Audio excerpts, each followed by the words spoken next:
السلام علیکم ورحمۃ اللہ وبرکاتہ۔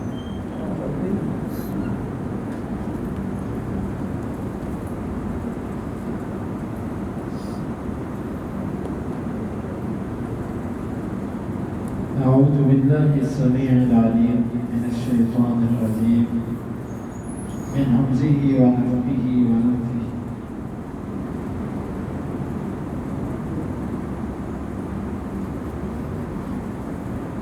کل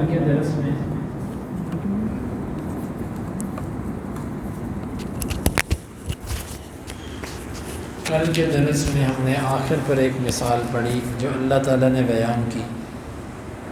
مشرک کی مثال جو اللہ کے غیر کو پکارتا ہے وہ ایسے ہے جیسے کوئی پیاسا پانی کی طرف ہاتھ کرے اور یہ تمنا کرے کہ یہ پانی اس کے منہ میں آ جائے۔ جس طرح اس آرزو اور تمنا سے پانی اس کے منہ میں نہیں آنے والا، اسی طرح کافر آدمی جو غیر اللہ کو پکارتا ہے، بتوں پر، قبروں پر یا درختوں پر یا کسی بھی جگہ پر جا کر جو وہ جھکتا ہے ان سے مانگتا ہے، کبھی بھی اس سے اس کی مراد پوری ہونے والی نہیں۔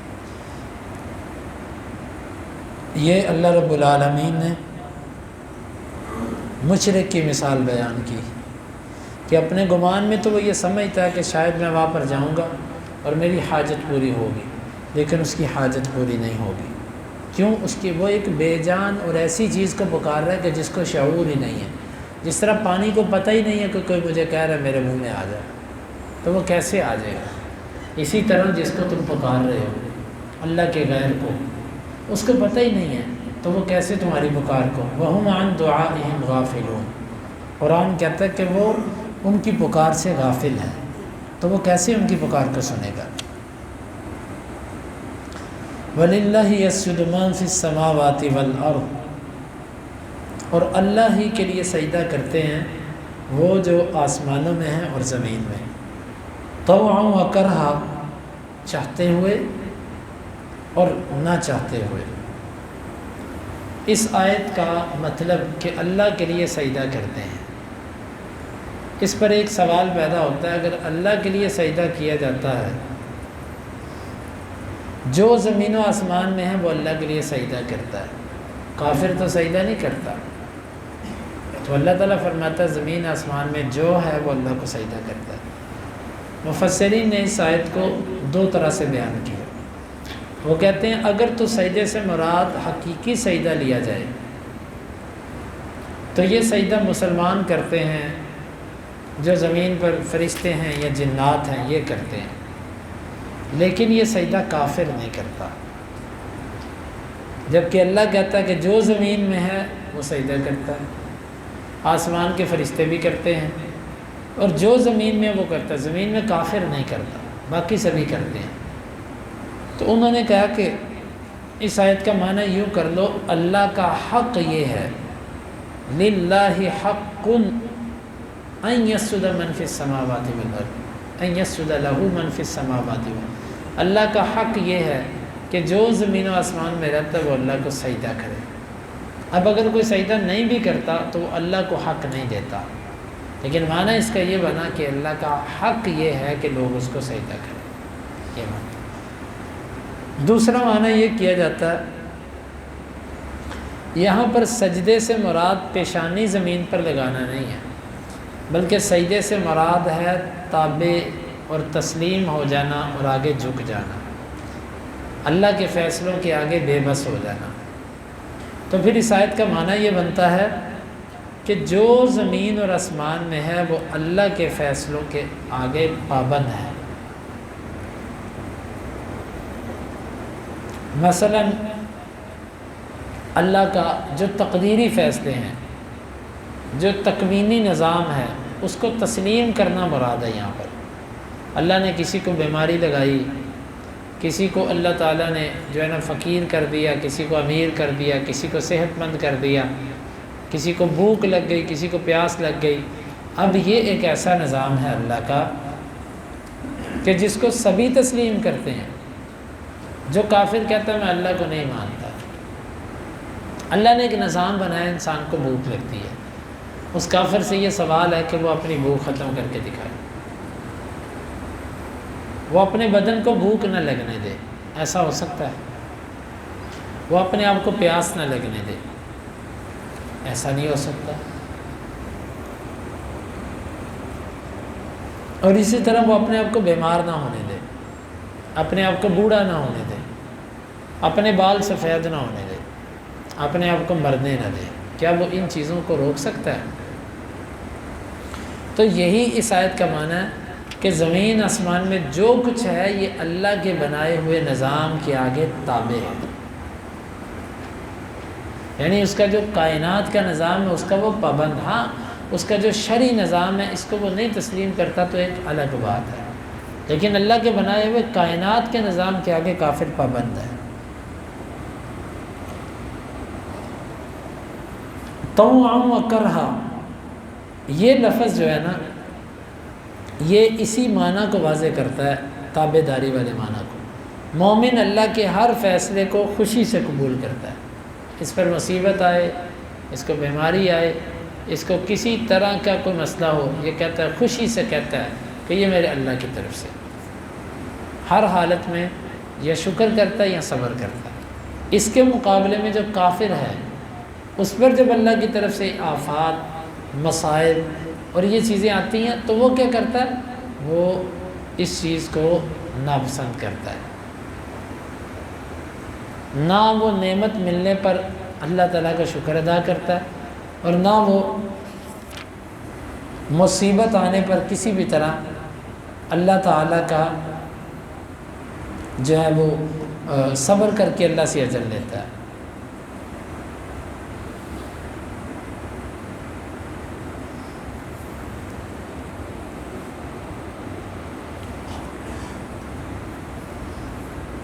اور بعض نے اس کا یہ معنی بیان کیا کہ سجدے سے مراد اللہ کی ربوبیت کا اقرار ہے، کہ جو زمین و آسمان میں ہیں وہ خوش دلی سے اللہ کی ربوبیت کا اقرار کرتے ہیں اور اس کے حقوق ادا کرتے ہیں مومن، اور جو کافر ہیں یہ نہ چاہتے ہوئے ان چیزوں کا تسلیم کرتے ہیں، انکار نہیں کر پاتے اس کا۔ وَظِلَالُهُمْ، اور اس کے اندر جو سائے ہیں،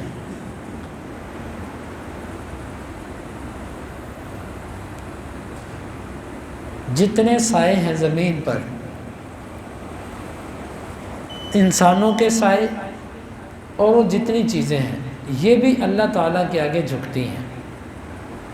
یہ جو سائے مشرق کی طرف بڑھتے ہیں، مغرب کی طرف بڑھتے ہیں، یہ اللہ کو سجدہ ہے، یہ سایوں کا سجدہ ہے۔ بالغدو والآصال، صبح اور شام۔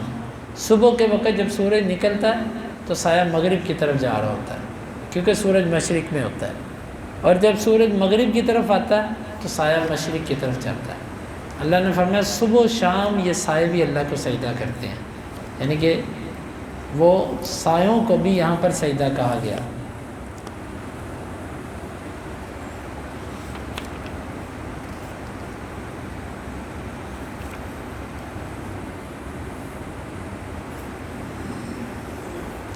قُلْ مَن رَّبُّ السَّمَاوَاتِ وَالْأَرْضِ، آپ ان سے کہہ دیجئے، ان مشرکوں سے پوچھئے کہ زمین اور آسمان کا رب کون ہے؟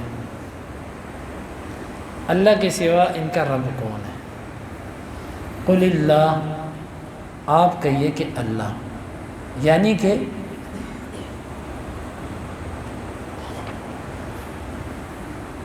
آپ خود ہی ان کی طرف سے جواب دے دیں۔ اس کی وجہ یہ ہے کہ یہ شرم کے مارے یا ڈھٹائی پن کی وجہ سے آپ کو جواب نہیں دیں گے، لیکن یہ اسی بات کو تسلیم کرتے ہیں کہ زمین و آسمان کا مالک اللہ ہے۔ قُلْ أَفَاتَّخَذْتُم مِّن دُونِهِ أَوْلِيَاءَ، کیا تم نے اللہ کے سوا اوروں کو بھی معبود بنا لیا، حالانکہ تم مانتے ہو کہ ان کو پیدا کرنے والا، ان کا رب، اس نظام کو چلانے والا ایک اللہ ہے، تو تم نے وہ اور شریک بنا لیے۔ لا یملکون لانفسہم نفعا ولا ضرا، وہ اپنے لیے نہ کسی نفع کے مالک ہیں اور نہ کسی نقصان کے۔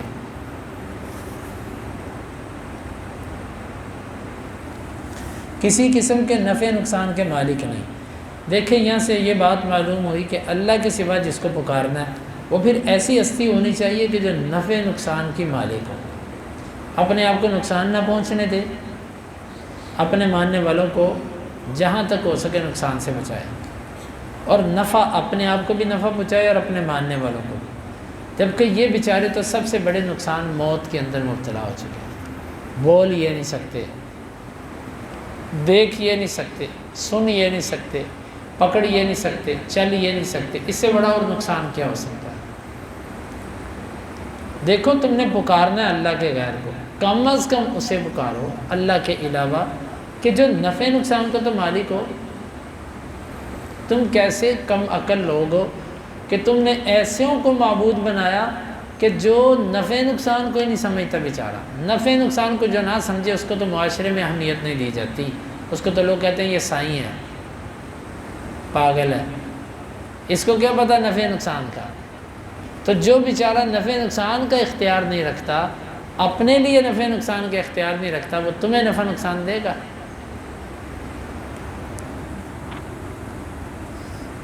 یہ بڑی واضح طور پر اللہ تعالیٰ نے ایک دلیل ذکر کی کہ معبود وہ ہوتا ہے جو نفع نقصان کا مالک ہو۔ قل هل يستوي الاعمى والبصير، آپ ان سے کہو کہ کیا دیکھنے والا اور نہ دیکھنے والا برابر ہے؟ یہاں پر اعمیٰ سے مراد کافر ہے، بصیر اس سے مراد توحید والا آدمی، جس کے پاس اللہ تعالیٰ کی توحید ہے وہ مراد ہے۔ یہ دونوں برابر ہو سکتے ہیں، مشرک اور موحد توحید والا۔ ام هل تستوی الظلمات والنور، یا کیا یہ بلکہ یہ بتاؤ کہ کیا اندھیرے اور روشنی برابر ہو سکتی ہے؟ اندھیروں سے مراد یہاں پر کفر ہے اور نور سے مراد یہاں پر ایمان ہے۔ جب یہ دونوں چیزیں برابر نہیں ہو سکتی، جس طرح نبینا اور بینا برابر نہیں ہو سکتے، تو پھر اس صورت میں مومن اور موحد، ایک اللہ کو پکارنے والا اور کئیوں کو پکارنے والا برابر کیسے ہو سکتے ہیں؟ ام جعلوا للہ شرکاء، بلکہ انہوں نے اللہ کے لیے شریک بنا لیے۔ خلقوا کخلقہ فتشابہ الخلق علیہم، انہوں نے خلقوا کخلقہ، انہوں نے پیدا کیا ہے اس اللہ کے پیدا کرنے کی طرح، پس متشابہ ہو گئی ہے اللہ کی مخلوق ان پر۔ یعنی یہاں پھر ایسے ہوا ہے کہ انہوں نے ایسے لوگوں کو معبود بنایا کہ ان معبودوں نے بھی اللہ جیسی ایک مخلوق بنائی ہوئی تھی، تو ان کو پتہ نہیں چلا، تو اس لیے انہوں نے کہا کہ پتہ نہیں اس اللہ کی مخلوق ہے کہ اس اللہ کی مخلوق ہے، چلو اس کو بھی پکار دو۔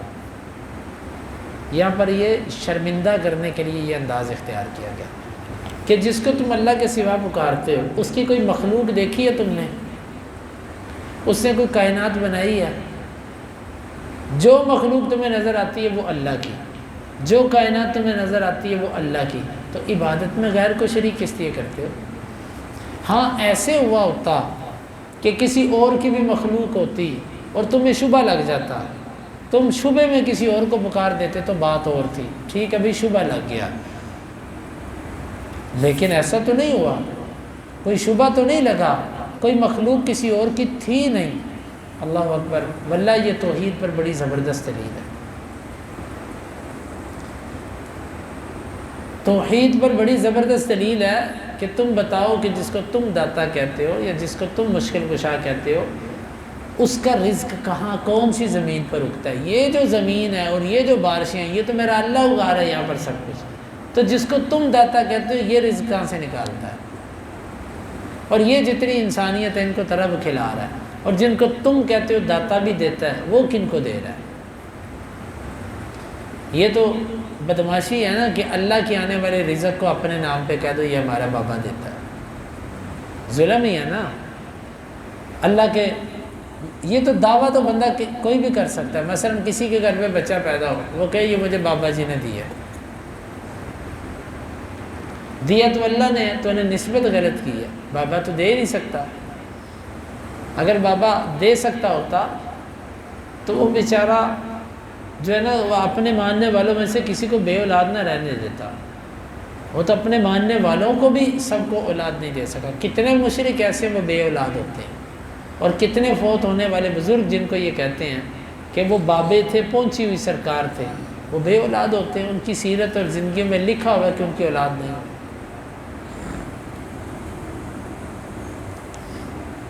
قل اللہ خالق کل شیء، آپ کہہ دیں اللہ ہر چیز کو پیدا کرنے والا ہے، ہر چیز کو اللہ نے پیدا کیا. وہو الواحد القہار، وہ اللہ اکیلا ہے، غالب ہے ہر چیز پر. ہر چیز کو میرے اللہ نے پیدا کیا. اب جن کو تم پکارتے ہو انہوں نے کیا پیدا کیا؟ تو اس سے معلوم ہو میرا اللہ اکیلا ہے، وہی واحد ہے، وہی غالب ہے، وہی جو ہے نا وہ سب چیزوں پر غالب ہے. انزل من السماء ماء فسالت اودیۃ بقدرها، یہ بڑی زبردست اللہ نے ایک اور مثال بیان کی. اللہ اکبر.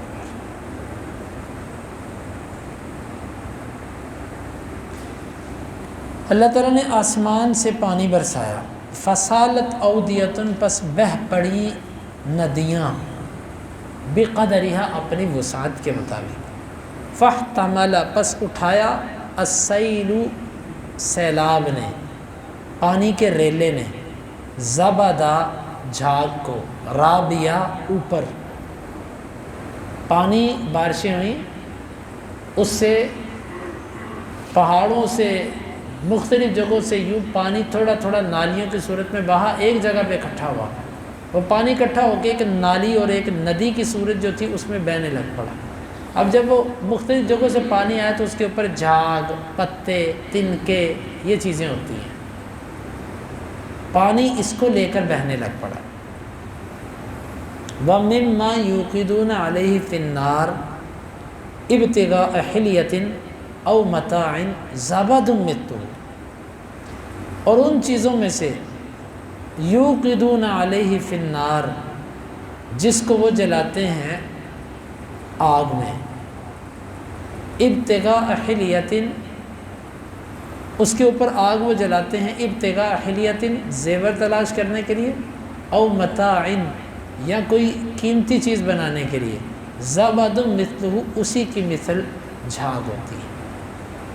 یہ ایک دوسری مثال بیان کی کہ تم آگ جلا کر ایک سونے کو گرم کرتے ہو، اور گرم کرنے کے بعد اس سونے کے اوپر بھی اسی طرح میل کچیل آ جاتی ہے. جس سونے سے تم یا زیور بناتے ہو یا کوئی قیمتی چیز بناتے ہو، اس کے اوپر بھی جھاگ اور میل کچیل ایسے آتی ہے جیسے پانی کے ریلے کے اوپر جھاگ یا میل کچیل آئی تھی. بات سمجھ آئی؟ یہ مثال سمجھیے گا. کذالک یضرب اللہ الحق والباطل، اسی طرح اللہ حق اور باطل کی مثال بیان کرتا ہے. فاما الزبد فیذهب جفاء، رہی جھاگ بس وہ تو بڑی جلدی چلی جاتی ہے. واما ما ينفع الناس، اور رہی وہ چیز جو لوگوں کو نفع پہنچاتی ہے، فیمکث فی الارض، وہ زمین پہ ٹھہری رہتی ہے. کذالک یضرب اللہ الامثال، اللہ مثالیں یوں ہی بیان کرتا ہے. اس میں مثال ہے کیا؟ اللہ تعالیٰ نے آسمان سے آنے والی وحی کو بارش سے تشبیہ دی. آسمان سے وحی آئی جیسے بارش آتی ہے. وہ وحی بالآخر ایسے، یعنی کہ وہ بہی کہ جس کا جتنا ضمیر تھا، جس میں جتنی وسعت تھی، جس میں جتنی طلب تھی، اس کے مطابق اس نے وحی کو اپنے اندر لیا. یعنی جس طرح جتنی نالی کی وسعت ہوتی ہے اتنا اس میں پانی آتا ہے، جتنی ندی ہوتی ہے اتنا پانی اس میں آ جاتا ہے. ہر ایک نے اپنی وسعت کے مطابق اس وحی میں سے کچھ لیا. جب وہ وحی چلی نا اس کی ندی میں، اس کے دل میں، تو اس وحی کے چلنے کی وجہ سے عارضی طور پر اس پر کچھ جھاگ، کچھ تنکے، کچھ یہ چیزیں آ گئی. جھاگ، تنکے، میل کچیل سے کیا مراد ہے؟ شکوک و شبہات، وسوسے، باطل لوگوں کے وحی پر اعتراضات اور یہ چیزیں. لیکن پھر کیا ہوا؟ جیسے پانی چلتا رہا آہستہ آہستہ یہ وسوسے، میل کچیل اور سب کچھ ختم ہو گیا۔ ایک وقت تو جھاگ اور میل کچیل اور تنکے اتنے زیادہ تھے کہ یہ پانی کے اوپر چھا گئے اور پانی دکھائی نہیں دے رہا تھا۔ تھوڑا وقت گزرنے کے بعد پانی صاف ہو گیا، تنکے میل کچیل ختم ہو گئی۔ اللہ تعالیٰ فرماتے ہیں کہ یہ مثال ہے وحی کی۔ جب وحی آتی ہے تو یہ مشرک اور منافق اور باطل لوگ جو ہے ہا ہو کرتے ہیں، شور مچاتے ہیں، اس پر اعتراضات کرنے کی کوشش کرتے ہیں۔ اس وحی کو ہر بندہ اپنے وسعت کے مطابق لیتا ہے، جتنی اس میں طلب ہوتی ہے ایمان کی اتنی وحی وہ لیتا ہے۔ تو جب وہ لیتا ہے تو اس پہ شکوک و شبہات آتے ہیں، لیکن پھر کیا ہوتا ہے، شکوک و شبہات کی اگر وہ پرواہ نہ کرے تو اللہ اس کو ختم کر دیتا ہے اور پانی وحی باقی رہ جاتی ہے۔ دوسری مثال اللہ تعالیٰ نے سونے اور چاندی کی دی کہ دیکھو تم سونا خالص ہوتا ہے، لیکن جب اس کو تم پگھلاتے ہو تو اس کی میل اوپر آ جاتی ہے، اس کی جھاگ اوپر آ جاتی ہے۔ اب میل اور جھاگ کے اوپر آنے کی وجہ سے سونے کی اندر جو ہے نا وہ کوئی، ہم نہیں کہہ سکتے کہ سونا جو ہے نا وہ خالص نہیں رہا، بلکہ اس میل کو اوپر سے ایسے اتار دیا جاتا ہے، میل باہر آ جاتی ہے، پیچھے خالص سونا آپ کا باقی رہ جاتا ہے۔ یوں ہی دین کی دعوت جب دی جاتی ہے تو اس کے مقابلے میں شیطان شکوک و شبہات اور وسوسے پیدا کر دیتا ہے، پھر اللہ کی توفیق سے شیطان کے وسوسوں کو ختم کر دیا جاتا ہے اور پیچھے خالص سونا باقی رہ جاتا ہے۔ گویا اللہ تعالیٰ نے یہاں پر وحی کو خالص سونے سے اور خالص پانی سے تشبیہ دی ہے، اور باطل کو اللہ نے جھاگ، میل کچیل، خس و خاشاک اور تنکوں سے تشبیہ دی اور کہا، پھر آگے فرمایا کہ اما الزبد فیذهب جفاء واما ما ينفع الناس فيمكث في الارض۔ جو میل کچیل ہوتی ہے یہ تو ختم ہو جاتی ہے، اور جو نفع دینے والی چیز ہوتی ہے سونا اور پانی یہ باقی رہتا ہے۔ تو فرمایا کہ باطل حق کے ساتھ ٹکرائے گا، ایک دفعہ ٹکرائے گا، بڑے زور سے ٹکرائے گا، ایسا ٹکرائے گا کہ وقتی طور پہ آپ کو لگے گا باطل چھا گیا، لیکن تھوڑی سی دیر گزرے گی باطل پانی کی جھاگ کی طرح ختم ہو جائے گا۔ آپ دیکھیں ہمیشہ اسلام کے اوپر جو کافروں نے اعتراضات کیے یا یہ جو حملہ آور ہوئے، ایک دفعہ تو یوں لگتا تھا کہ گئے مسلمان، لیکن پھر کیا ہوا، تھوڑی دیر چلی اور وہ اللہ تعالیٰ نے کفار کو پانی کی جھاگ کی طرح ختم کر کے رکھ دیا، پھر اس کے بعد نہیں۔ تو یہ اللہ تعالیٰ نے مثال بیان کی توحید اور شرک کی، توحید اور شرک کی، حق اور باطل کی اللہ نے مثال بیان۔ کذالک یضرب اللہ الامثال، اللہ ایسے مثالیں بیان کر کر کے تمہیں بات سمجھاتا ہے۔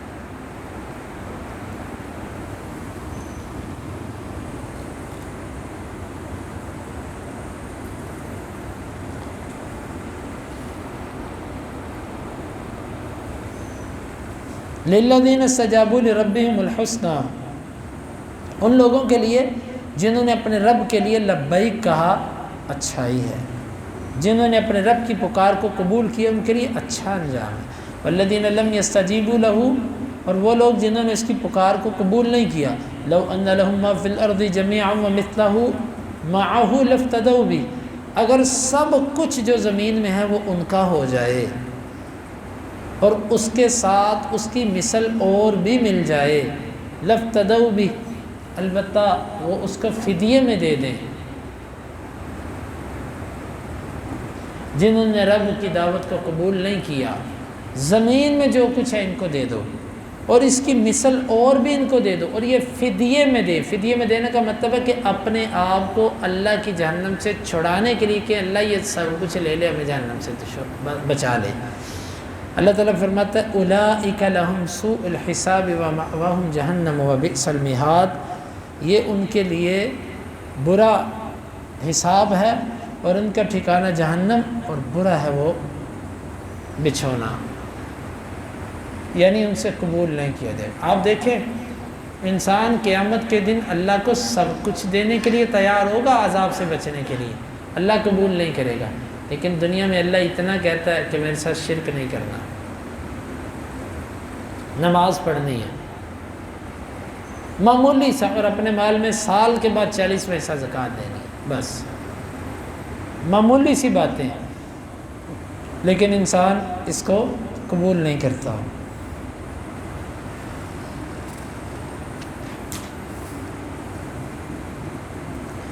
افمن یعلم انما انزل الیک من ربک الحق، کیا بس وہ شخص جو جانتا ہے کہ اتارا گیا ہے تیری طرف تیرے رب کی جانب سے حق، کمن ہوا اعمیٰ، یہ اس کی طرح ہو سکتا ہے جو اندھا ہے۔ یہاں پر اللہ تعالیٰ نے جاننے والے اور نہ جاننے والے کی مثال بیان کی۔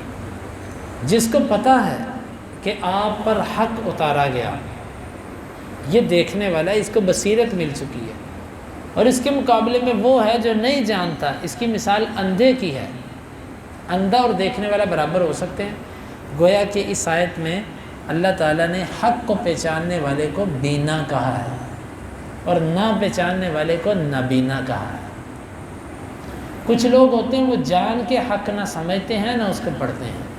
یہ وہ لوگ ہوتے ہیں جس طرح کوئی جان بوجھ کے جھوٹا اندھا بنا ہوتا ہے نا، لوگ اس کو کہتے ہیں فراڈیا ہے، جان بوجھ کے نبینا بنا ہوا ہے۔ سڑکوں پہ کھڑے ہوتے ہیں نا کالی اینکیں لگا کے، اصل انہوں نے لگایا ہوتا ہے کالا چشمہ دھوپ والا، اور وہ نبینے بن جاتے ہیں، ایسے ہاتھ آگے کر کے کہتے ہیں ہم نبینے ہیں۔ اور آپ جب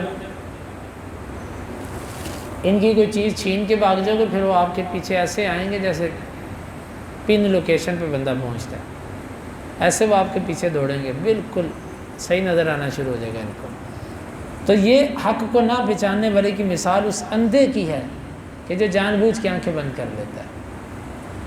انما یتذکر اولو الالباب، سوائے اس کے نہیں نصیحت پکڑتے ہیں عقلوں والے۔ الذین یوفون بعہد اللہ ولا ینقضون المیثاق، یہ وہ لوگ ہوتے ہیں جو اللہ کے وعدوں کو پورا کرتے ہیں اور نہیں وہ توڑتے پختہ وعدوں کو۔ اللہ کے وعدے پورے کرتے ہیں۔ اللہ تعالیٰ کے وعدے کون سے ہیں؟ اللہ کے وعدوں سے مراد ہر وہ وعدہ جو اللہ تعالیٰ نے انسانوں سے لیا، اپنے اور اپنے بندوں کے درمیان اور بندوں کے درمیان۔ دیکھیں کچھ وعدے ایسے ہیں جو اللہ نے اپنے اور بندوں کے درمیان، تم نے یہ نہیں کرنا، تم نے یہ نہیں کرنا، تم نے یہ نہیں کرنا۔ اور دوسرا کچھ ایسا اللہ نے بندوں کے درمیان معاہدے رکھے ہیں، تم نے آپس میں ایسے نہیں کرنا، ایسے نہیں کرنا، ایسے نہیں کرنا۔ تو یہ ہے اللہ کے وعدوں سے مراد۔ ولا ينقضون المیثاق، اور جس کو انہوں نے پختہ کر دیا ہو خود، اس کو وہ نہیں کچا نہیں کرتے، توڑتے نہیں ہیں، وعدے پر قائم رہتے ہیں۔ اس سے مراد تمام دین ہے کہ وہ دین پر قائم رہتے ہیں۔ والذین یصلون ما امر اللہ بہ ان یوصل، اور وہ لوگ ہوتے ہیں یہ جو ملاتے ہیں اس چیز کو جس کو اللہ نے ملانے کو حکم دیا۔ کچھ حقوق اللہ ہیں، اللہ نے کہا ان کو ملاؤ، کچھ حقوق العباد ہیں، اللہ نے کہا ان کو ملاؤ۔ یہ ہے گویا کہ ان میں ایک ایک جملہ پورے دین کو اپنے اندر لیے ہوئے، پورا دین ایک ایک جملے کے اندر شامل ہے۔ اگرچہ زیادہ طور پر اس آیت مبارکہ کے ٹکڑے کو صلہ رحمی کے لیے پیش کیا جاتا ہے کہ ملانے سے مراد صلہ رحمی ہے، لیکن یہ لفظ عام ہے۔ وَيَخْشَوْنَ رَبَّهُمْ، اور وہ اپنے رب سے ڈرتے ہیں۔ خشیت، خوف، اللہ کا خوف ان میں ہوتا ہے۔ وَيَخَافُونَ سُوءَ الْحِسَابِ، اور وہ ڈرتے ہیں برے حساب سے، برا حساب قیامت کے دن وہ اس سے ڈرتے ہیں۔ وَالَّذِينَ صَبَرُوا ابْتِغَاءَ وَجْهِ رَبِّهِمْ، اور وہ لوگ جنہوں نے صبر کیا اپنے رب کی رضا کو تلاش کرنے کے لیے۔ صبر سے مراد دین پر عمل کرنے کی وجہ سے جو ان پر مشکلات آئیں، جب مصائب اور پریشانیاں آئیں، وہ مراد ہے۔ اور اسی طرح ثابت قدمی، دین اسلام پر مضبوطی سے عمل کرنا، یہ مراد ہے اللہ کی رضا کے لیے، اللہ سے اجر لینے کے لیے۔ وَأَقَامُوا الصَّلَاةَ، اور نماز قائم کی۔ وَأَنفَقُوا مِمَّا رَزَقْنَاهُمْ سِرًّا وَعَلَانِيَةً، اور انہوں نے خرچ کیا اللہ کی اطاعت میں، اللہ کی پسند میں خرچ کیا۔ مما رزقناہم، اس بعض مال میں سے جو ہم نے ان کو دیا۔ سر وعلانیہ، چپکے بھی اور اعلانیہ طور پہ۔ دیکھیں کچھ خرچے ایسے ہوتے ہیں جو انسان چھپ کے کرتا ہے، کسی کو پتہ نہیں لگنے دیتا، اور کچھ خرچے ایسے ہوتے ہیں جو انسان اعلانیہ کرتا ہے۔ دونوں طریقوں کا ذکر کیا، جہاں اعلانیہ کی ذکر تھا ضرورت تھی وہاں اعلانیہ کیا، جہاں پر چپکے کی ضرورت تھی وہاں پر چپکے سے کیا۔ وَيَدْرَؤُونَ بِالْحَسَنَةِ السَّيِّئَةَ، اور وہ ہٹاتے ہیں اچھائی کے ساتھ برائی کو۔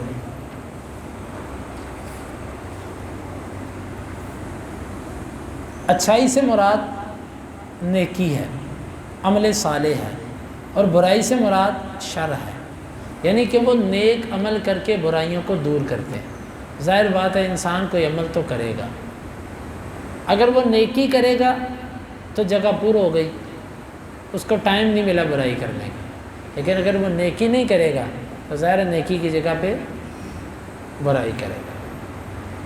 یہ آپ اس چیز کو اللہ کرے میں سمجھا پاؤں، جس طرح انسان کو پیٹ میں بھوک لگتی ہے نا، انسان کو جب بھوک لگ گئی نا اس نے کچھ کھانا ہی کھانا ہے،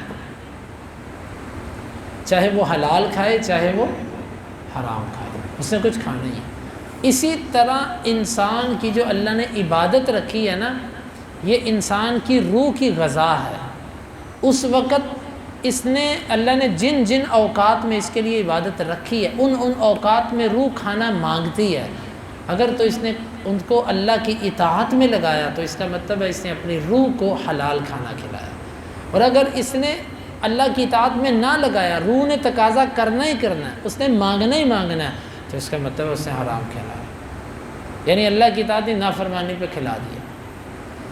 یہ اللہ کرے کہ یہ بات ہمارے ذہنوں میں بیٹھ جائے، اور اسی طرح انسانی فطرت اللہ کا ذکر کرنا ہی کرنا ہے، کسی کو یاد کرنا ہی کرنا ہے، کسی کو پڑھنا ہی پڑھنا ہے، کہیں خرچ کرنا ہی کرنا ہے۔ اللہ کی رضا میں کرے گا عبادت ہو گئی، اللہ کی ناراضگی میں کرے گا تو یہ شر ہو گیا۔ وہ ہٹاتے ہیں اچھائی کے ساتھ برائی کو، ایک معنی، اور دوسرا معنی اس کا یہ ہے جو ان کے ساتھ برائی کرتا ہے یہ اس کو اس کا بدلہ اچھائی سے دیتے ہیں، اس کے ساتھ برائی نہیں کرتے۔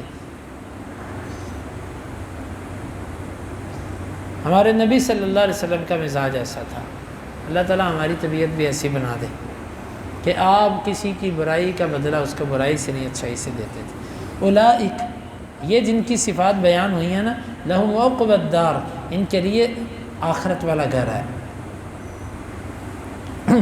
جنت عدن یدخلونہا، وہ گھر کون سا ہے؟ وہ باغات ہیں، اس میں وہ داخل ہوں گے،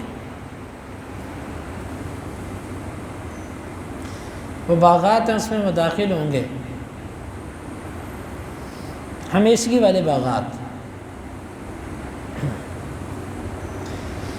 اور حدیث کے اندر آتا ہے اللہ کے نبی صلی اللہ علیہ وسلم نے فرمایا اذا سألتم اللہ فاسألوه الفردوس فإنه اوسط الجنة وأعلاها وأعلى الجنة، تم جب بھی اللہ سے سوال کرو تو فردوس کا سوال کرو۔ اور ابن مسعود رضی اللہ عنہ کہتے ہیں جنات عدن بطنانی، الجنت ای وسطها، جنت عدن جو ہے نا یہ جنت کا درمیانہ ہے، درمیانی سے مراد یہاں پر سب سے اعلیٰ ہے، تو یہاں پر جنت عدن سے مراد جنت الفردوس ہے۔ وہ داخل ہوں گے اس میں، ومن، اور وہ داخل ہوں گے صلح من آبائہم، جو ایمان لے آئے، جنہوں نے اپنی اصلاح کی ان کے باپوں میں سے، و ازواجہم، اور ان کی بیویوں میں سے، و ذریاتہم، اور ان کی اولادوں میں سے، جس نے ان تین میں سے اصلاح کر لی۔ ایک آدمی کے ساتھ تین اس کے متعلقات ہوں گے، اصول، فروع، اور ان کے ساتھ جو ان کے ساتھی ہوتے ہیں۔ اصول یعنی ماں باپ، دادا پردادا، یہ اس میں آ جاتے ہیں۔ فروع اولاد، بیٹے بیٹیاں، پوتے پوتیاں، نواسے نواسیاں اس میں شامل ہیں۔ اور وہ ازواجہم، اس سے مراد ان کی بیویاں، ان کے ساتھی اور خامن، یہ سب داخل ہوں گے، لیکن شرط کیا؟ ومن صلح، جس نے اصلاح کر لی۔ اسی لیے اللہ کے نبی صلی اللہ علیہ وسلم فرماتے تھے من بطأ به عملہ لم یسرع به نسب، جس کو اس کے عمل نے پیچھے چھوڑ دیا اس کو اس کا نسب اور خاندان آگے نہیں لے جا سکتا۔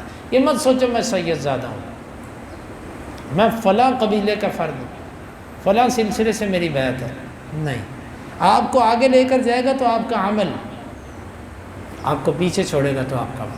ہاں یہ ہوگا جس کے پاس بیس اور بنیاد ہوگی نا، ایمان، اللہ تعالیٰ اس بنیاد اور بیس کی وجہ سے اس کو کچھ مزید ترقی دے دے گا۔ لیکن جس کے پاس بنیادی شرط ہی نہیں ہے، اس بیچارے کو کیا ترقی ملے گی؟ اس بیچارے کو کیا، دیکھیں جو پیپر حل کر کے آتا ہے نا بندہ، اس کو رہتے نمبر بھی دے دیتا ہے، چلو اس نے کچھ لکھا ہے، کچھ اس نے لکھا ہے، کچھ تم نمبر دے دو۔ ایک بندہ خالی شیٹ پکڑا کے آ جاتا ہے، اس کو کوئی نمبر کہاں سے لگا کے دے گا؟ یہاں پر فرمایا ومن صلح، اور جس نے اپنی اصلاح کی، نیک لوگوں کے والدین، اولادیں، ان کی بیویوں میں سے جو نیک بنے گا، اگرچہ ان جیسا نہ بن سکے، اللہ تعالیٰ پھر بھی ان کو اپنے ان زیادہ نیک لوگوں کے ساتھ ملا دے گا۔ مثلا آپ کے والد صاحب تھے، وہ بڑے نیک آدمی تھے، آپ ان کے مقابلے میں اتنے نیک نہیں ہیں، اور اسی طرح آپ کے دادا بھی آپ کے والد کے مقابلے میں اتنے نیک نہیں تھے، لیکن تھے نیک، لیکن آپ کے باپ جتنے نہیں تھے، اور نہ آپ اپنے باپ جتنے نیک ہو۔ اللہ تعالیٰ قیامت میں اگر آپ لوگوں میں شرک نہ ہوا تو اللہ تعالیٰ اتنا کرے گا کہ جہاں پر آپ کے والد ہیں اس مقام پر آپ کو بھی لے جائے گا اور آپ کے دادے کو بھی لے آئے گا۔ لیکن اگر کسی بندے کے پاس ایمان سرے سے نہ ہوا اور وہ یہ چاہے کہ اللہ تعالیٰ مجھے میرے باپ دادا کے ساتھ ملا دے گا، تو یہ نہیں ہو سکتا۔ والملائکۃ یدخلون علیہم من کل باب، اور فرشتے داخل ہوں گے ان جنتیوں کے اوپر ہر دروازے سے۔ اللہ، یہ کیا منظر ہوگا یار، ہر دروازے سے فرشتے آ رہے ہیں اور کہہ رہے ہیں سلام سر۔ جس طرح آپ کہیں سے گزرتے ہیں، ہر دروازے پر کچھ لوگ کھڑے ہوتے ہیں جو آپ کو سلیوٹ کرتے ہیں، سر، آپ بڑے خوش ہوتے ہیں، یار دیکھو میری کیا عزت ہو رہی ہے۔ ہر دروازے، ہر چوراہے، ہر موڑ پہ آپ کے لیے فرشتے کھڑے ہوں گے جو آپ کو سلیوٹ کرتے ہوں گے اور آپ کو دعائیں دیتے ہوں گے۔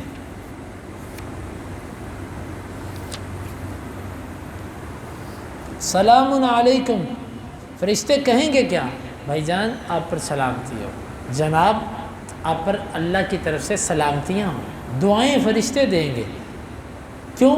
بما صبرتم، بوجہ اس کے جو تم دنیا میں صبر کر کے آئے، تم نے اپنی خواہشات کو روکا، تم نے اپنی لذتوں کو دبایا، تم نے اپنی آرزویں دنیا میں پوری نہیں کی۔ بڑی خواہشیں تمہاری میں ایسا بنوں ایسا بنوں، لیکن نہیں یار اللہ ناراض ہو جائے گا، میرا رب اجازت نہیں دیتا، تم رک گئے۔ تو فرمایا بما صبرتم، بوجہ اس کے جو تم نے صبر کیا، فنعم عقبی الدار، بس بڑا ہی اچھا ہے آخرت کا گھر، آخرت والا جو گھر ہے نا وہ بڑا ہی اچھا ہے۔ اللہم اجعلنا منہم۔ والذین ینقضون عہد اللہ من بعد میثاقہ، اور وہ لوگ جو توڑتے ہیں اللہ کے وعدوں کو پختہ کرنے کے بعد، وَيَقْطَعُونَ مَا أَمَرَ اللَّهُ بِهِ أَن يُوصَلَ، اب تصویر کا دوسرا رخ، پہلے ایمان والے اب کافر، اور وہ کاٹتے ہیں اس کو جس کو اللہ نے حکم دیا ملانے کا، وَيُفْسِدُونَ فِي الْأَرْضِ، اور وہ زمین میں فساد کرتے ہیں، أُولَٰئِكَ لَهُمُ اللَّعْنَةُ وَلَهُمْ سُوءُ الدَّارِ، یہ وہ لوگ ہیں ان کے لیے لعنت ہے اور ان کے لیے برا گھر ہے، ان کے لیے لعنت ہے اور ان کے لیے برا گھر ہے۔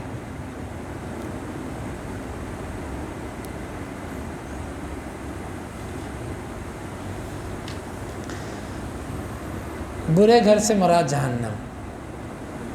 اللہ یبسط الرزق، اللہ تعالی فراخ کرتا ہے رزق کو، لمن یشاء، جس کے لیے وہ چاہے، وہ وسعت کرتا ہے، وہ کافر ہو مسلمان ہو، جس کے لیے وہ چاہے رزق وسیع۔ دیکھیں اللہ نے رزق کے بارے میں قانون کیا رکھا ہے، اللہ نے کہا رزق وہ جس کو چاہے دیتا ہے، اس کا محنت سے تعلق نہیں ہے، اس کا انسان کے حسن سے، ذہانت سے، بلکہ دیکھنے میں یہ آیا کہ زیادہ ذہین اور زیادہ پڑھے لکھے نوکر ہوتے ہیں ان کے جو ان پڑھ ہوتے ہیں۔ اب دیکھ لیں دنیا کی اعلیٰ ڈگریاں لینے والے، سی ایس اور پتہ نہیں کون کون سی ڈگریاں جس کو پاس کرتے ہوئے ان کو پتہ نہیں کتنے سال لگ جاتے بیچاروں کو، وہ ڈگریاں لینے والے ان کے نوکر ہوتے ہیں جو انگوٹھا چھاپ ہوتے ہیں، جن بیچاروں کو اپنا نام نہیں صحیح لکھنا آتا ہوتا، وہ ان کے ملازم ہوتے ہیں۔ تو رزق کا تعلق نہ عقل سے ہے، اگر عقل سے ہوتا نا تو دنیا میں بیچارے کسی بیوقوف کو روٹی نہ ملتی، اور دنیا کا تعلق جو ہے مالداری کا تعلق ایمان سے بھی نہیں. اگر ایمان سے ہوتا تو اللہ کسی کافر کو ایک بوند قطرہ بھی نہ دیتا. اس کا تعلق کس سے ہے؟ رزق کا. آپ اپنی دکان پہ پورا ٹائم دیتے ہو، پوری محنت کرتے ہو، سودے اچھا رکھتے ہو، چیز اچھی رکھتے ہو، پھر بھی آپ کہتے ہو میرے پاس مزدوری نہیں ہوتی صحیح. بھئی اللہ نے اتنا ہی رکھا آپ کے لیے، آپ کے لیے اللہ نے اتنا رکھا بس. کیوں؟ رزق کی تقسیم میرے رب کے چاہنے اور نہ چاہنے پر ہے. اور یہ نعوذ باللہ کسی اندھے کی تقسیم نہیں ہے کہ جو جس کو دل کیا زیادہ دے دیا، جس کو دل کیا تھوڑا. یہ اس کی تقسیم بھی ایک حکمت اور مصلحت کے مطابق ہے کہ وہ سمجھتا ہے کہ کس کو کتنا دینا تو یہ ٹھیک رہے گا. جس کو اس نے غریب رکھا ہے اس کی غربت میں خیر ہے، اللہ اس کو امیر کر دے گا، یہ بڑا شر پھیلائے گا. جس کو اللہ نے امیر رکھا ہے اس کی امیری میں خیر ہے، اللہ اس کو غریب کر دے گا، یہ مال کے لیے بڑا کچھ کرے گا.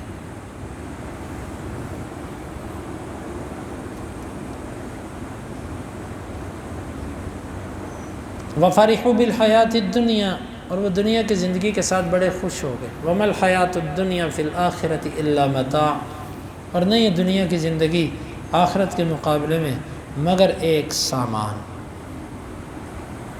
متاع اس ہلکے سے فائدے کو کہتے ہیں جو تھوڑی دیر کے لیے انسان لیتا ہے، اسی لیے اسی سے لفظ متع نکلا ہے کہ جس میں انسان تھوڑی دیر کے لیے کسی سے فائدہ لیتا ہے. تو اللہ نے فرمایا دنیا کی زندگی تو آخرت کے مقابلے میں ایسے ہی ہے کہ جیسے تھوڑا سا کسی نے فائدہ لیا، اس سے بڑھ کر کچھ نہیں. آپ نے فرمایا کہ مت دنیا فی الآخرۃ الا کمثل ما یجعل احدکم اصبعہ ہذہ فی الیم فلینظر بما یرجع. دنیا کی مثال تو ایسے آخرت کے مقابلے میں جیسے سمندر میں کوئی انگلی ڈالے اور پھر دیکھے اس کی انگلی کو کتنا پانی لگا ہے.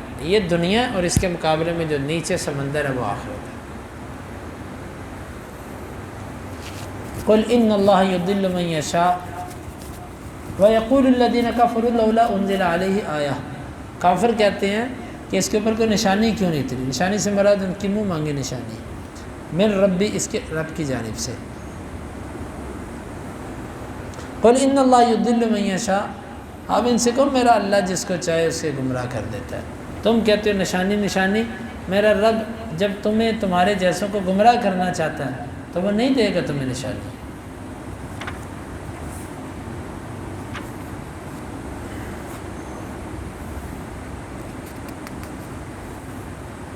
وَيُضِلُّ اللَّهُ إِنَّ اللَّهَ يُضِلُّ مَن يَشَاءُ، بے شک اللہ تعالیٰ گمراہ کرتا ہے جسے چاہتا ہے. وَيَهْدِي إِلَيْهِ مَنْ أَنَابَ، اور وہ حق کی طرف رہنمائی کرتا ہے اس کی جو اس کی طرف رجوع کرتا ہے. جو اللہ کی طرف رجوع کرتا ہے ایمان والوں میں سے، مسلمانوں میں سے، وہ اس کو ایمان اسلام کی طرف رہنمائی کر دیتا ہے. الَّذِينَ آمَنُوا، وہ لوگ جو ایمان لائے یعنی انہوں نے انابت کی. وَتَطْمَئِنُّ قُلُوبُهُمْ بِذِكْرِ اللَّهِ، اور ان کے جو دل ہے نا وہ اللہ کے ذکر ہی سے مطمئن ہوتی ہے. ذکر اللہ سے کا ایک معنی تو ہے اللہ کا ذکر. اللہ کے ذکر میں نماز اور فرضی اور نفلی تمام قسم کی عبادت داخل ہے. قرآن مجید کی تلاوت، تسبیحات، تحمیدات، اللہ کی توحید، یہ سب اس میں داخل ہے. ان کے دل مطمئن اس سے ہوتے ہیں.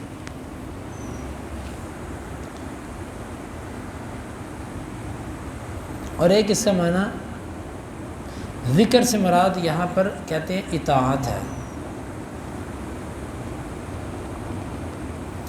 یعنی کہ مومن آدمی جو ہے نا اللہ کی اطاعت سے مطمئن ہوتا ہے. اللہ کی اطاعت سے. جب اللہ کی اطاعت نہیں ہوتی تو پھر اس وقت اس کا دل مطمئن نہیں ہوتا.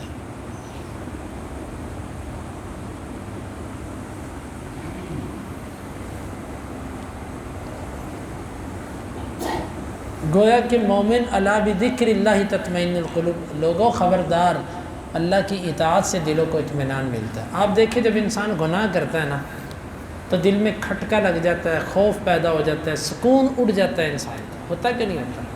کیونکہ اللہ کی اطاعت سے دلوں کو اطمینان ملتا ہے. واللہ آپ نماز چھوڑ دو وقتی طور پہ، شیطان آپ کو کہے گا بڑا مزہ آیا، لیکن آپ کے دل میں ایک عجیب سی بے چینی لگ جائے گی۔ آپ کسی کا مال کھا لو، کسی کا حق غصب کر لو، کسی پر ظلم کر دو، بعد میں آپ کو بے چینی لگ جائے گی۔ میں نے کئی لوگوں نے ایسے میرے سے بات پوچھی کہ میں نے کسی جانور کو مارا، اس وقت سے میری نیند اڑ گئی۔ ایک بندے کے بارے میں نے پڑھا یا سنا ہے کہ غالباً میں نے سنا ہے، اس نے کہا کہ میں جو ہے نا وہ سویا ہوا تھا، تو میری جو ہے نا وہ چارپائی کے نیچے غالباً بلی کا بچہ تھا، میوں میوں کیے جا رہا تھا۔ کہتا ہے پاس انگیٹھی چل رہی تھی، کہتا میری نیند اس نے خراب کی، میں نے غصے میں آ کے اس کو اس انگیٹھی میں پھینک دیا آگ کی، وہ جل گیا، مر گیا۔ کہتا ہے وہ دن گیا، آج کا دن آیا، مجھے کبھی نیند نہیں آئی۔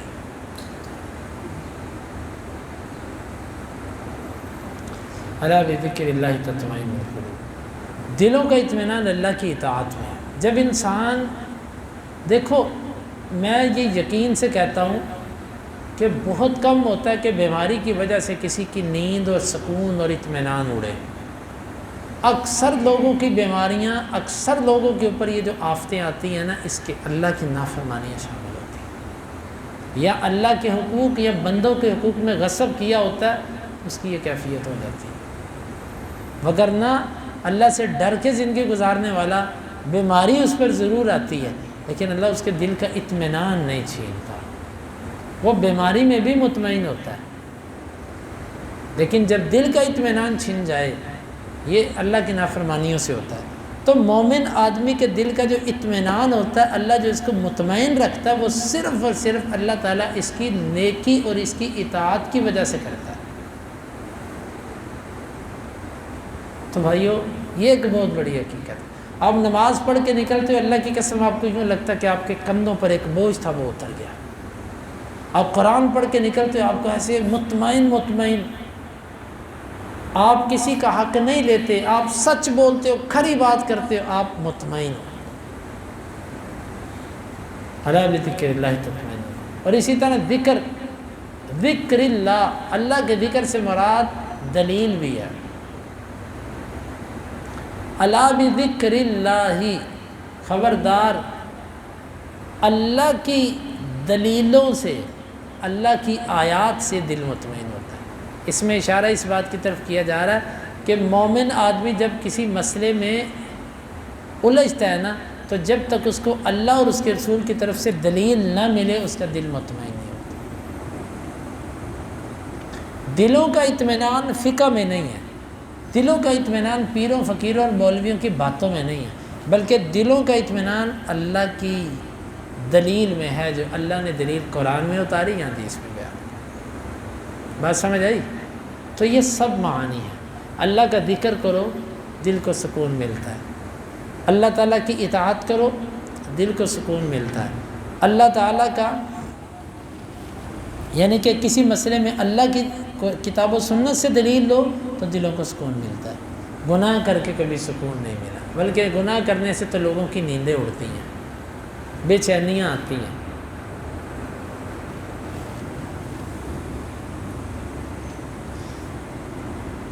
الذین آمنوا وعملوا الصالحات طوبی لہم وحسن مآب، وہ لوگ جو ایمان لائے اور نیک اعمال کیے، طوبی لہم، طوبہ کا ایک معنی تو ہے کہ جنت، کہتے ہیں جنت کے اندر ایک درخت ہے، اس کا نام ہے طوبہ، ان کے لیے طوبہ ہے، یعنی کہا گیا جنت، اور کہا گیا جنت کا ایک درخت، اور اسی طرح اس کا ایک معنی اچھی حالت ان کے لیے، پاکیزہ حالت ہے ان کے لیے، سبھی معنی ہو سکتے ہیں۔ وحسن مآب، حسن مآب، اور اچھا پلٹنا ہے۔ ہم سب لوٹ کر جائیں گے نا، ان کا لوٹنا بڑا اچھا ہے، بڑے اچھے سے مراد اللہ تعالیٰ کے پاس جب وہ جائیں گے تو اللہ ان کی بڑی، اللہ تعالیٰ ان کو عزت دے گا، بڑا ان کو مقام اور مرتبہ دے گا۔ اللہم اجعلنا منہم۔ حدیث کے اندر آتا ہے، اللہ کے نبی صلی اللہ علیہ وسلم نے فرمایا، مسند احمد وغیرہ کی روایت ہے، حسن درجے کی ہے، اس کے شواہد موجود ہیں۔ آپ نے فرمایا کہ شجرۃ تدعی طوبیٰ، جنت کے اندر ایک درخت ہے، اس کو طوبہ کہا جاتا ہے۔ یہ روایت تو واضح کرتی ہے کہ اس طوبہ سے مراد درخت ہے۔ كذلك ارسلناك فی امت قد خلت من قبلها اسی طرح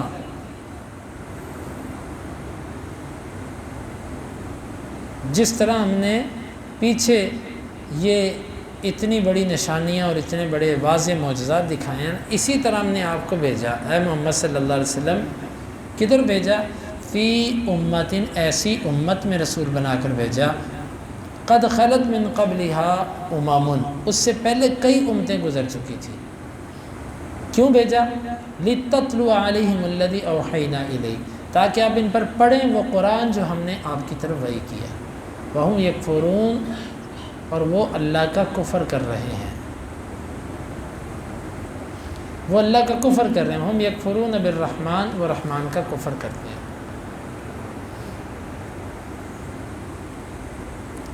رب العالمین کا یہ کفر کرتے ہیں، اور آپ کو اللہ نے اس لیے بھیجا کہ آپ ان کے اوپر جا کر قرآنی آیات پڑھیے۔ قل ہوا ربی، آپ ان سے کہو وہ رحمان جس کا تم کفر کرتے ہو میرا رب ہے۔ لا الہ الا ہو، اس کے سوا کوئی معبود نہیں۔ علیہ توکلت و الیہ متاب، اس پر میں نے بھروسہ کیا اور اسی کی طرف ہے میرا توبہ کرنا، میرا پلٹنا، میری توبہ اس اللہ کی طرف ہے۔ وَلَوْ أَنَّ قُرْآنًا سُيِّرَتْ بِهِ الْجِبَالُ، اور بے شک اگر قرآن چلائے جائیں اس کے ساتھ پہاڑ، پہاڑوں کے چلائے جانے سے مراد یعنی جب قرآن اتارا جائے اور جب اس کی قرات کی جائے تو پہاڑ چلنے لگ پڑیں، یعنی اپنی جمی ہوئی جگہ سے اکھڑ جائیں، اور جیسے جیسے قرآن پڑھا جائے ویسے ویسے وہ ہلنے لگ پڑیں۔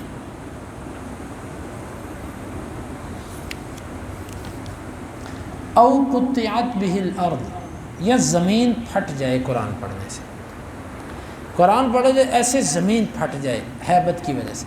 او کلم بہ الموتى، یا اس کے ذریعے مردوں سے بات کر لی جائے، یعنی قرآن پڑھا جائے قبروں سے مردے نکل آئیں سب کے سب۔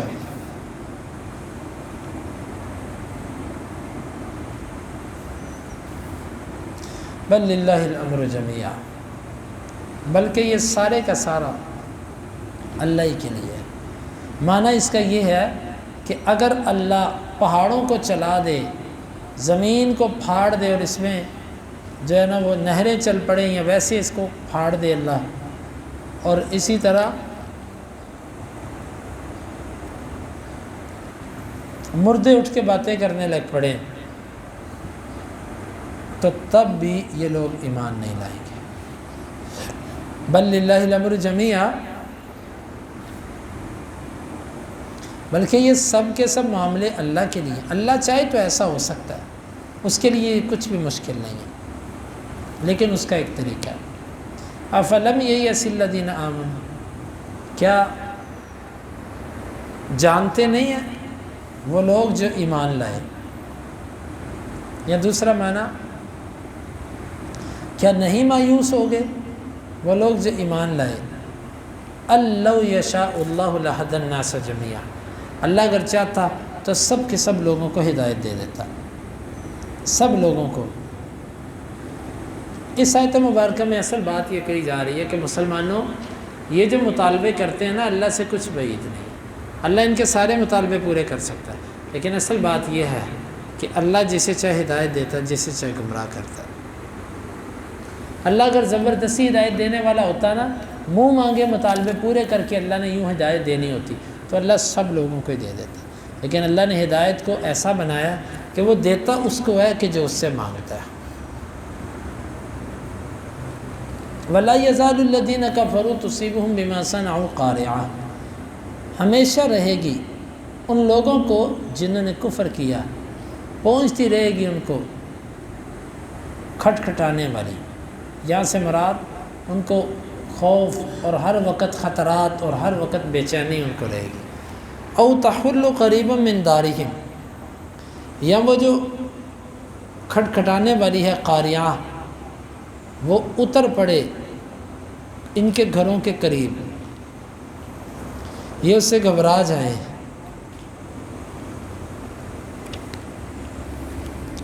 حتیٰ یأتی وعد اللہ، یہاں تک کہ اللہ کا وعدہ آ جائے، قیامت قائم ہونے کا یا عذاب یا جو اس نے طے کیا۔ ان اللہ لا یخلف المیعاد، اللہ تعالیٰ یقیناً مقرر چیز کے وعدے کے خلاف نہیں کرتا۔ اللہ تعالیٰ نے فرمایا کافروں کو مسلسل یہ چیز بے چین رکھے گی، ان کو نبیوں کی جو انہوں نے تکذیب کی، کفر کیا، خبیث اعمال اختیار کیے، اس کی وجہ سے ہمیشہ ان کے دلوں پر دستک ہوتی رہے گی، ان کو بے چینی لگی رہے گی، ان کی زندگی میں سکون نہیں۔ واللہ یہ بھی اللہ کی ایک نعمت ہے مسلمانوں آپ پر۔ آپ اللہ کی قسم ان کی دنیا دیکھتے ہیں، ان کے پاس دنیا میں بڑا کچھ ہے لیکن ان کے پاس سکون نہیں ہے دنیا میں۔ اللہ نے یہ سکون کی نعمت صرف آپ کو دی ہے، اور کس وجہ سے دی ہے؟ ایمان کی وجہ سے۔ ایک وہ بندہ کہ جس کے پاس کچھ نہیں ہے، اب یقین مانے میں چند دن پہلے گزر رہا تھا یہاں سے، مغرب کے بعد کا وقت تھا، گدھا گاڑی جو ہوتی ہے نا، گدھا گاڑی ریڑی، اس کے بعد میں نے اس کے اوپر دو بندوں کو دیکھا، باپ بیٹا ہوں گے، وہ دونوں سوئے ہوئے تھے مغرب کے بعد اور گہری نیند، تو میں نے دیکھ کے کہا، میں نے کہا دیکھو یہ سارا دن انہوں نے محنت کی ہے، اللہ نے اس کو ایک پھٹے پر کتنی میٹھی نیند سلا دی ہے، اور ململ جیسے نرم بستروں پر سونے والا اس کو نیند نہیں آتی۔ ظلم کیا نہ اللہ کا حق دیا نہ بندوں کا حق دیا۔ عدل تھا و نم تھا، عمر رضی اللہ عنہ کو کہا تھا اس نے کہ عمر تو نے عدل کیا اور تو سو گیا، اگر تو نے انصاف اور عدل نہ کیا تھا تو آج سو بھی نہ سکتا۔ یہ دیکھو، یہ وزارت کی کرسیوں کے لیے لڑنے والے، نہ کرسی چھیننے والوں کو نیند آ رہی ہے اور نہ بیچارے اس کو آتی تھی جو کرسی پہ بیٹھا تھا، اس کو یہ تھا میں نے بچانا کیسے، ان کو یہ تھا کہ ہم نے اسے چھیننی کیسے۔ کیا انہوں نے عبادات کی ہوں گی، کیا انہوں نے رمضان کے اندر اللہ کو منایا۔ اللہ اکبر۔ بہرحال اللہ تعالیٰ اصلاح فرمائے ہم سب کی۔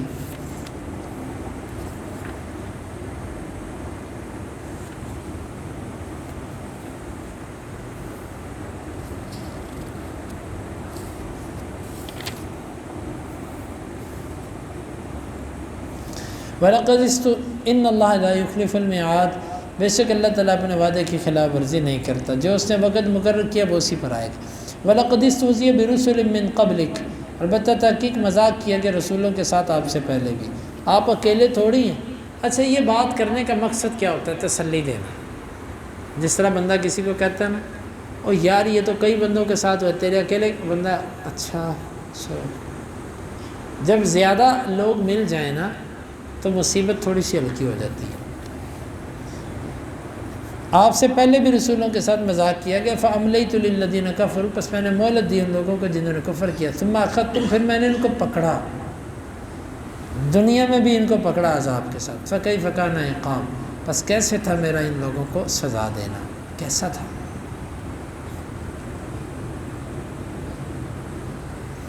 پھر اللہ تعالیٰ نے ان سے کچھ سوالات کیے، ڈانٹ ڈپٹ کے لیے، کچھ ان کو ہلانے کے لیے، کچھ ان کی ہوش قائم کرنے کے لیے۔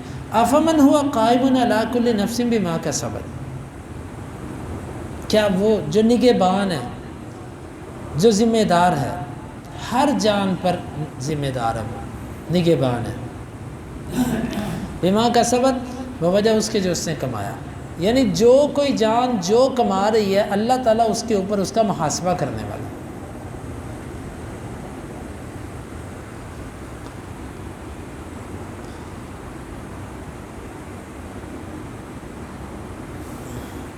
وَجَعَلُوا لِلَّهِ شُرَكَاءَ، حالانکہ انہوں نے اللہ کے رسولوں اللہ کے ساتھ شریک بنائے، اللہ کے ساتھ وہ شریک بنا چکے ہیں۔ قُلْ سَمُّوهُمْ، اب ان سے کو تم نام لو اپنے شریکوں کے، ان کی حقیقت بتلاؤ، کیا ہیں وہ، کس چیز سے ہیں، کیسے وہ آئے دنیا میں۔ ام تنبئونہ بما لا یعلم فی السماوات فی الارض ام بظاہر من القول، یا تم اس کو خبر دیتے ہو اس چیز کی جس کو وہ زمین میں نہیں جانتا۔ یعنی تم اگر اللہ کے ساتھ کسی کو شریک سمجھتے ہو تو کون ہے جو اللہ کے ساتھ شریک تھا، اس کا نام بتاؤ۔ نام تو نہیں بتا سکیں گے۔ یا پھر یہ ہے کہ اللہ کو تو اتنا پتہ میرا شریک کوئی نہیں، لیکن تم اللہ کو کہتے ہو نہیں تیرا شریک ہے، گویا کہ تم اللہ کو ایسی بات کہتے ہو جس کا اللہ کو بھی نہیں پتہ۔ جس طرح بندہ کسی کو کہتا نا یار یہ تو مجھے بھی نہیں پتہ جو تو کہہ رہا ہے، میرے وہم و گمان میں بھی نہیں، تو یہ بات تو کہاں سے نکال لایا؟ تو اللہ تعالیٰ جس کا علم ہر چیز کو گھیرے ہوئے، اس کے علم میں تو یہ ہے کہ میرا شریک کوئی نہیں، تم کہتے ہو تیرا شریک ہے، گویا کہ تم اللہ کو وہ بتا رہے ہو جس کا نعوذ باللہ اللہ کو بھی نہیں پتہ۔ اللہ کو پتہ، اگر پتہ ہوتا اللہ کو تو اللہ کہتا نا میرا واقعی شریک ہے، وہ اللہ کو بھی نہیں نعوذ باللہ۔ یہ ایک شرم دلانے کا ایک انداز ہے کہ اللہ سے تو کوئی چیز مخفی نہیں ہے، لیکن تم کہتے ہو شریک ہے، گویا کہ اللہ کہتا ہے نہیں ہے، تم کہتے نہیں تجھے نہیں پتہ ہے۔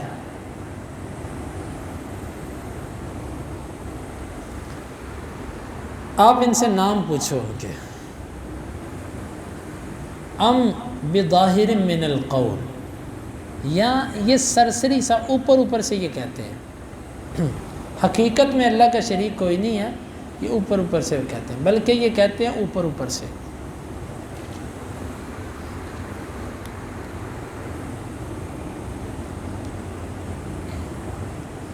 بل زین للذین کفروا، بلکہ خوبصورت بنا دیا گیا ان لوگوں کے لیے جنہوں نے کفر کر دیا، مکرہم، ان کی چالیں۔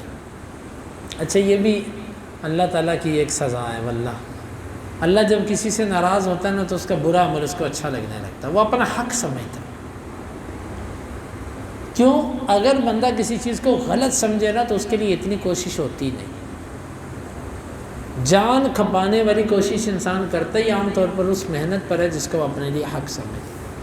تو اللہ تعالیٰ ان شیاطین کو شیطانی چیزیں یوں ان کے سامنے کر دیتا گویا وہ یہ کہتے ہیں یہ ہمارا حق ہے۔ یہ جتنے باطل کی آواز اٹھانے والے اور باطل پرست لوگ ہیں یہ باطل پر کو اپنا حق سمجھ کے نکلتے ہیں۔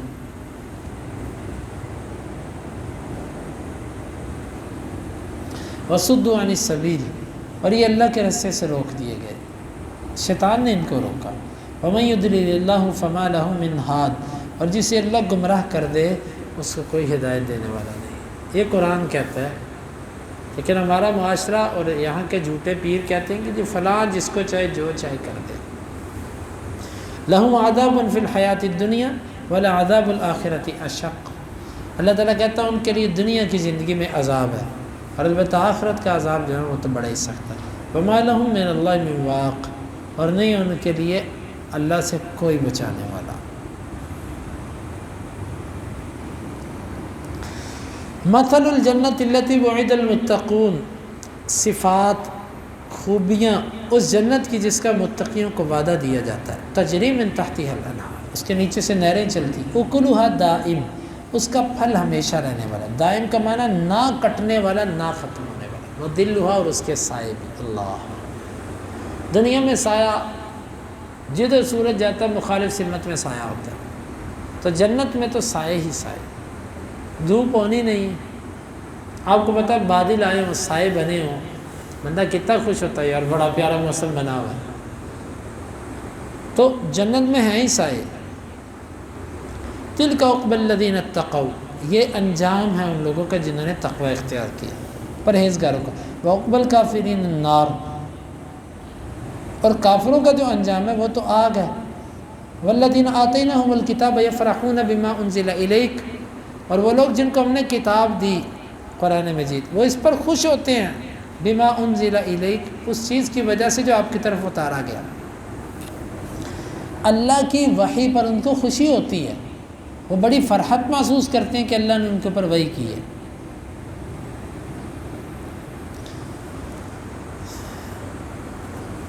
وَمِنَ الْأَحْزَابِ مَن يُنْكِرُ بَعْضَهُ، اور گروہوں میں سے کچھ وہ ہیں کہ جو اس کا انکار کرتے ہیں، اس کتاب کا انکار کرتے ہیں، جیسے یہود ہیں، نصارہ ہیں، مشرکین مکہ ہیں اور ان سے ملتے جلتے۔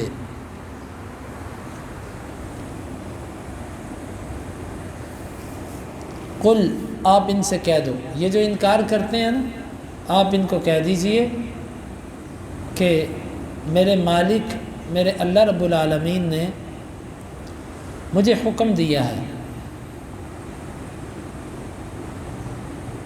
قل انما امرت ان اعبد اللہ ولا اشرک بہ، آپ کہہ دو میں عبادت، حکم دیا گیا کہ اس اکیلے اللہ کی عبادت کروں اور اس کے ساتھ کسی بھی طرح کسی کو شریک نہ بناؤں۔ یعنی تم نہیں مانتے تو نہ مانو، مجھے تو میرے رب نے یہ حکم دیا، میں اس کے حکموں کا پابند ہوں۔ الیہ ادعو و الیہ مآب، اسی کی طرف، اس اللہ کی طرف میں بلاتا ہوں، اس کی عبادت کا مجھے حکم دیا گیا اور اسی کی طرف ہے میرا لوٹنا۔ وَكَذَلِكَ أَنزَلْنَاهُ حُكْمًا عَرَبِيًّا، اور اسی طرح ہم نے اس قرآن کو نازل کیا، حکم احکام عربی یا عربی زبان میں، یعنی کہ ہم نے اس میں جو احکام اتارے ہیں وہ عربی زبان کے اندر ہیں۔ اور اسی طرح حکمہ کا معنی محکم، مضبوط اور پختہ چیز، ہم نے اس کو اتارا ایک محکم چیز، مضبوط چیز عربی زبان کے اندر۔ وَلَئِنِ اتَّبَعْتَ أَهْوَاءَهُمْ، اور اگر آپ ان کی خواہشات کے پیچھے چل پڑیں گے نا، بَعْدَ مَا جَاءَكَ مِنَ الْعِلْمِ، اس کے بعد کہ آپ کے پاس جب علم آ چکا، مَا لَكَ مِنَ اللَّهِ مِنْ وَلِيٍّ وَلَا وَاقٍ، نہیں ہوگا آپ کے لیے اللہ سے کوئی بچانے والا اور نہ کوئی واق، یعنی کہ نہ کوئی ہوگا دوست اور نہ کوئی بچانے والا۔ وَلَقَدْ أَرْسَلْنَا رُسُلًا مِّن قَبْلِكَ وَجَعَلْنَا لَهُمْ أَزْوَاجًا وَذُرِّيَّةً، البتہ تحقیق ہم نے رسول بھیجے آپ سے پہلے، ہم نے ان کے لیے بھی بیویاں اور اولادیں بنائیں۔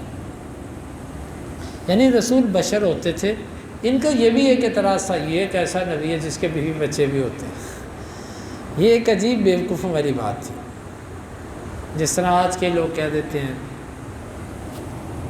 اگر کوئی دیندار آدمی کام کرتا ہو تو اس پر بھی تعجب کرتے ہیں، کسی جائز امر پر تعجب کرتے ہیں۔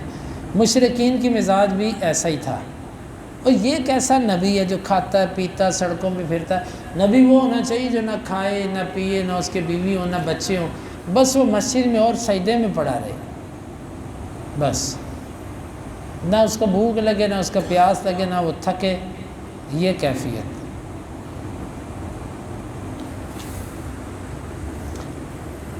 اللہ تعالیٰ فرماتا ہے کہ یقیناً ہم نے رسول بھیجے آپ سے پہلے، ان کی بھی بیویاں اور بچے تھے۔ وَمَا كَانَ لِلرَّسُولٍ أَن يَأْتِيَ بِآيَةٍ إِلَّا بِإِذْنِ اللَّهِ، اور تم منہ مانگی نشانی کی بات کرتے ہو، کسی رسول کے لیے یہ لائق نہیں کہ وہ کوئی نشانی لائے مگر اللہ کے حکم سے۔ کوئی بھی نبی اپنی مرضی سے کبھی معجزہ نہیں لا سکا۔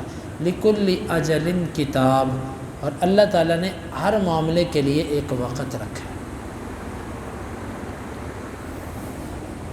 ہر چیز اپنے وقت پہ آئے گی، اس سے پہلے نہیں۔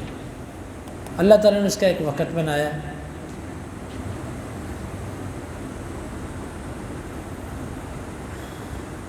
یہاں پر سبق روکتے ہیں کچھ دیر کے لیے، وضو کے بعد انشاءاللہ دوبارہ پڑھیں۔